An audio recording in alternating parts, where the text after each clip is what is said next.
Hello. आज आपण शिकणार आहोत क्लासरूमबद्दलची थोडीशी व्होकॅब्युलरी म्हणजेच शब्दार्थ. जसं की पेन, पेन्सिल, खोड रबर, शार्पनर. त्या सगळ्यासाठी जर्मनमध्ये आपण काय म्हणतो हे आज आपण शिकणार आहोत. लोस गेट्स सुरू करूया. सगळ्यात पहिला शब्द आहे कूली. देर कूली म्हणजेच पेन किंवा त्याला आपण कुगेल श्रायबर असंही म्हणतो. Kugel Schreiber. त्यानंतर दास बुक. दास बुक म्हणजे पुस्तक. दास बुक म्हणजे पुस्तक. त्यानंतर शब्द आहे दास हेफ्ट. दस हेफ्ट. हेफ्ट म्हणजे वही म्हणजेच नोटबुक. त्यानंतर शब्द आहे ब्लायस्टिफ्ट. ब्लायस्टिफ्ट म्हणजेच पेन्सिल. ब्लायस्टिफ्ट म्हणजे पेन्सिल. त्यानंतर दप्तर म्हणजेच दी टाश. दी टाश. त्यानंतर शब्द आहे पापियर. दस पापियर म्हणजे कागद, पेपर.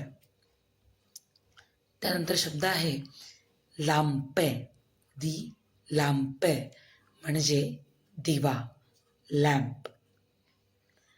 त्यानंतर शब्द आहे लिनियाल. लिनियाल म्हणजे पट्टी, रुलर. त्यानंतर देर स्पिट्झर. देर स्पिट्झर म्हणजेच शार्पनर. याला एक छान विनोदी असं मराठी नाव आहे. त्याला गिरमिट असं म्हणतात. फार पूर्वी हा शब्द होता, पण आता आपण शार्पनरच म्हणतो. त्यानंतर खोडरबर म्हणजेच राडियर गुमी. राडियर गुमी. राडियर गुमी. त्यानंतर देर स्टूल. देर स्टूल म्हणजेच खुर्ची, चेअर, खुर्ची. त्यानंतर देर टिश.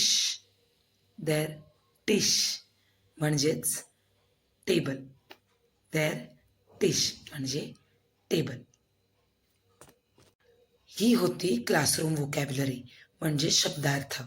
तर जेव्हा तुम्ही हे जे क्लासरूमबद्दलचे शब्द आहेत ते पाठ करणार आहात तेव्हा त्याच्या आर्टिकल बरोबरच पाठ करा.